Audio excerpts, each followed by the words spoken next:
தனது சொந்த தொகுதியான சென்னை பெரம்பூருக்கு இன்று செல்லும் முதலமைச்சர் விஜய் புதுப்பிக்கப்பட்ட எம்எல்ஏ அலுவலகத்தை திறந்து வைக்கிறார். முதலமைச்சர் விஜய் பதவியேற்ற பின் முதல் முறையாக தனது சொந்த தொகுதியான சென்னை பெரம்பூர் தொகுதிக்கு இன்று செல்லும் அவர் தொகுதி மக்களுக்கு நன்றி தெரிவிக்கிறார். பெரம்பூரில் அமைந்துள்ள சட்டமன்ற உறுப்பினர் அலுவலகத்தை திறந்து வைக்கும் முதலமைச்சர் விஜய் தொகுதி மக்களுக்கான புதிய செயலியையும் அறிமுகப்படுத்துகிறார். மேலும் பல்வேறு நலத்திட்டங்களை தொடங்கி வைத்து பொதுமக்களை நேரில் சந்தித்து நிறை குறைகளை கேட்க உள்ளார். மேலும் சட்டமன்ற உறுப்பினர் அலுவலகத்தில் இ-சேவை மையமும் அமைக்கப்பட்டுள்ள நிலையில் பல்வேறு சான்றிதழ்களை எளிதில் பெறும் வசதியும் ஏற்படுத்தப்பட்டுள்ளது. முதலமைச்சர் விஜயின் வருகையொட்டி பெரம்பூர் தொகுதி முழுவதும் விழாக்கோலம் பூண்டுள்ளது. இதனிடையே பெரம்பூர் எம்எல்ஏ அலுவலகம் அமைந்துள்ள பகுதியில் முதல்வர் கான்வாய் வந்து செல்வதற்காக வாகன சோதனை ஓட்டம் நடைபெற்றது.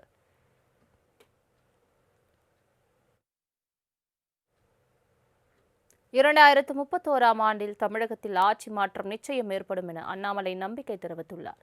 கோவை மாவட்டம் பொள்ளாச்சியில் வீத லீடர்ஸ் இயக்கம் சார்பில் போதைப்பொருள் இல்லாத தமிழகம் என்ற பெயரில் பிரம்மாண்ட மாநாடு நடைபெற்றது. இதில் பங்கேற்க வந்த அண்ணாமலைக்கு உற்சாக வரவேற்பு அளிக்கப்பட்டது. அப்போது தனக்கு உற்சாக வரவேற்பு அளித்த தொண்டர்களை நோக்கி மாநாட்டு மேடையில் சாஷ்டங்கமாக அண்ணாமலை விழுந்து வணங்கினார்.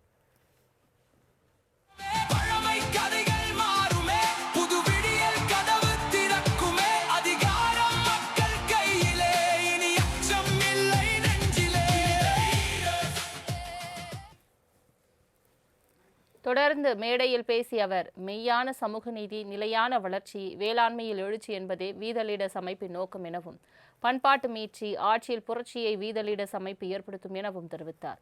மேலும் போதைப் பொருள் ஒழிப்பு, பெண்களின் பாதுகாப்பை நமது இலக்கு என்றார். சொந்தங்களே, நம்முடைய நோக்கம் என்ன நிறைய பேர் கேட்கிறாங்க. மெய்யான சமூக நீதி, உண்மையான சமூக நீதி, போலி சமூக நீதி கிடையாது. மெய்யான சமூக நீதி, நிலையான வளர்ச்சி, எல்லா மக்களுக்கும் வளர்ச்சி போகணும், எல்லா மக்களுக்கும் நிலையான வளர்ச்சி போகணும். வேளாண்மை எழுச்சி, இன்னைக்கு விவசாயத்தை யாருமே பண்ண முடியாதுங்க. வேளாண்மையை திரும்ப முக்கியத்துவம் கொடுத்து கொண்டு வரணும். பண்பாட்டு மீட்சி, தமிழன் என்கின்ற அடையாளத்தை இந்திய வரைபடத்துக்குள்ள மீட்டெடுக்க வேண்டிய கட்டாயம் இருக்கு. பண்பாட்டு மீட்சி, ஆட்சியிலே புரட்சி, அதுக்கு இன்னும் நேரம் இருக்குது. அதனால ஒரு ஸ்டெப்பா அதை நோக்கி போவாங்க. மெய்யான சமூக நீதி ஆரம்பித்து நிலையான வளர்ச்சி சென்று வேளாண்மை எழுச்சியை செய்து பண்பாட்டு மீட்சியை நடத்தி ஆட்சியிலே புரட்சி செய்வதற்கு இந்த அமைப்பை பயன்படுத்துவோம். அருமை சொந்தங்களே, நம்முடைய 2031 ஆண்டில் தமிழகத்தில் ஆட்சி மாற்றம் நிச்சயம் ஏற்படும் எனவும், 2026 ஆண்டில் நடந்தது போல் 39 வயதுக்கு உட்பட்டவர்கள் மீண்டும் ஒருமுறை ஆட்சி மாற்றத்தை ஏற்படுத்துவார்கள் எனவும் நம்பிக்கை தெரிவித்தார். வீத லீடர்ஸ் அமைப்பை பொறுத்தவரை it is a very young organization. 39 வயதுக்கு கீழே 54%, 19 லட்சத்துல 54% மக்கள் 39 வயசு கீழே இருக்கிறாங்க. அவங்க குரலை நம்ம கேட்கணுங்க. அவங்களுடைய எண்ணோட்டம் வித்தியாசமானது, சமுதாயத்தை வித்தியாசமா பார்க்கறாங்க. மாற்றம் வேண்டும் என்று நினைக்கின்றார்கள், அது உடனடியா வேண்டும் என்று நினைக்கின்றார்கள். இந்த 39 வயசு கீழே இருக்கக்கூடியவங்க 2026 தமிழகத்துல ஒரு ஆட்சி மாற்றத்தை ஏற்படுத்தினாங்க. 2031 மற்றும் ஒரு மிகப்பெரிய ஆட்சி மாற்றத்தை அவங்க ஏற்படுத்த தான் போறாங்க. அதுல யாருக்கும் எந்த விதமான சந்தேகம் வேண்டாம். பாஜகவின் பி டீம் தான் அல்ல என திமுகவினர் மற்றும் திருமாவளவன் உள்ளிட்டோரின் குற்றச்சாட்டுகளுக்கு பதிலளித்தார். திமுக நண்பர்களுக்கு சந்தேகம், அப்ப பிஜேபியினுடைய பி டீம் தான் அண்ணாமலையா? ஏன்னா வெளியே வந்தா திட்டணுமே, யாரையுமே திட்டலையே. இன்னார மோடியை பத்தி 2 வார்த்தை திட்டிருந்தா தானே மற்றவங்க எல்லாம் வருவாங்க, ஏன் திட்டாம இருக்காரு? அடிப்படையில் உங்களை போல் நானும் எளிய குடும்பத்தை சார்ந்த, விவசாய குடும்பத்தை சார்ந்த நாம் யாருமே வெளியே வரும் பொழுது ஒரு பழிச்சொல்லை சொல்லி வெளியே வரமாட்டோம்.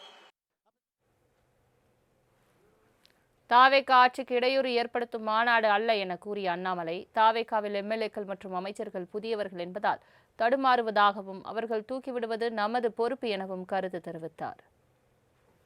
2026 1,68,00,000 பேர் ஓட்டு போட்டு எனக்கு இவர் வேண்டும், இந்த கட்சி வேண்டும் என்று தேர்ந்தெடுத்திருக்கிறார். அதற்கு மரியாதை கொடுக்க வேண்டியது நம்முடைய கடமை. இவங்கெல்லாம் ஏதோ ஒரு 10 வருஷம் 5 வருஷம் 20 வருஷம் இவங்கெல்லாம் எம்எல்ஏ கிடையாதுங்க.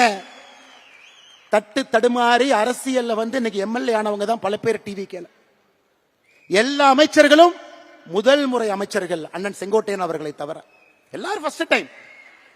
கொஞ்சம் தடுமாறத்தான் செய்வாங்க. தடுமாறும் பொழுது ஒரு நல்ல சமுதாயமாக இருந்தால் தூக்கி பிடிச்சுதான் விடணுமோ தவிர கீழே அழுத்தக்கூடாது என்பதில் தெள்ள தெளிவாக இருக்கின்றோம்.